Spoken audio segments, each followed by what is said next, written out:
તુલબ जिहाद पर बनती फिल्मों अंगे मुस्लिम अग्रणी शाबिर काबिलावालाए કહ્યું કે આ પ્રકારની ફિલ્મ બે કોમ વચ્ચે વિગ્રહ ફેલાવવા માટે બનાવવામાં આવી છે। આઝાદી બાદથી આ પ્રકારની પ્રવૃત્તિ કરવામાં આવે છે। તેમણે એ પણ આરોપ લગાવ્યો કે મુસ્લિમ સમાજને માત્ર આતંકવાદી હોય કે તે રીતે ફિલ્મોમાં દર્શાવવામાં આવે છે। જે બી ફિલ્મો જે બનાવે છે એ બધા આજે કોમને લડાવવાની જે વાત કરે છે એ સૌથી પહેલાં હું તો એમને આતંકવાદી જ કહું છું।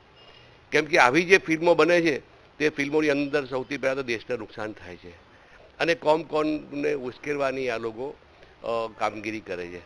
અને જ્યારથી દેશ આઝાદ થયો ત્યારથી આપ સૌ જાણો છો, સૌને ખબર બી હશે, કદાચ ધ્યાન બી નહીં હોય તો હું આપને કહી દઉં, જ્યારથી દેશ આઝાદ થયો ત્યારથી જે આજે માહોલ ખરાબ કર્યો ફિલ્મ લાઇનથી ખરાબ થયું છે।